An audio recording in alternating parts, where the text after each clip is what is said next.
రాజకీయ జీవనంలో ఇన్ని దశాబ్దాలు ప్రజలు మీ వాడి వేడి చూశారు. మీకు కోపం వస్తే ఋషికొండను చెక్కినట్టు ప్రత్యర్థులకి పదునైన ఉత్తరాంధ్ర యాసలో గుండు కొట్టేస్తారు. ఒకటే బాధేస్తా ఉంది సార్, ఇకపైన మీకు తిట్టే అవకాశం లేకపోవడం. కానీ ఇక మీద సభలో ఎవరు తిడుతున్నా దాన్ని ఆఫ్ చేసే బాధ్యత మీ చేతిలోనే ఉంది. మీరే మైక్ ఆఫ్ చేయాలి.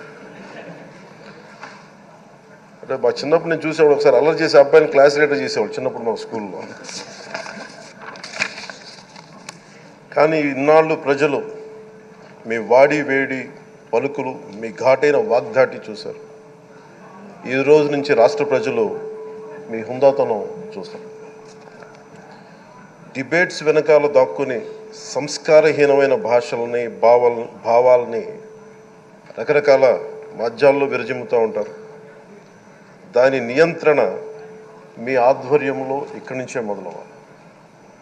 ఇందాక సభా నాయకులు గౌరవ ముఖ్యమంత్రి శ్రీ చంద్రబాబు నాయుడు గారు చెప్తారు, ఆడబిడ్డలు ఏ విధంగా నలిగిపోయారు ఈ రాష్ట్రంలో గత 5 సంవత్సరాల్లో.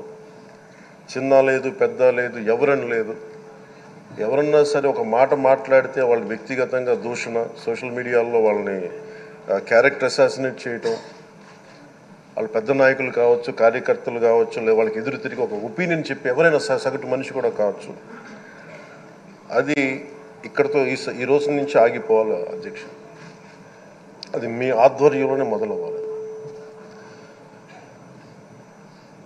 గత ప్రభుత్వం తాలూకు సభ జరిగిన విధానం చూస్తే ఈ వ్యక్తిగత దూషణ ఇవన్నీ చాలా ఇబ్బంది పెట్టే ప్రజలు.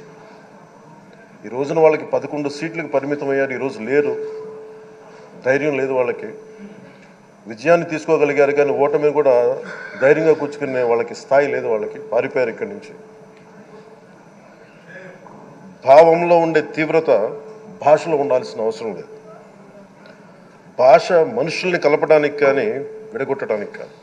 ఇప్పుడు ఆపరేషన్ లేకుండానే మోకాళ్లకు ప్లాస్మా ట్రీట్మెంట్. మీ ఆర్థోపెటిక్ సమస్యలన్నిటికీ రోబోటిక్ టెక్నాలజీ ద్వారా తక్కువ ఖర్చుతో శాశ్వత పరిష్కారం. ఫ్రీ కన్సల్టేషన్, ప్రతి ట్రీట్మెంట్ పై 20% డిస్కౌంట్. ఈ ఆఫర్ కొద్ది రోజులు మాత్రమే. త్వరపడండి. V9 hospitals 9281465842.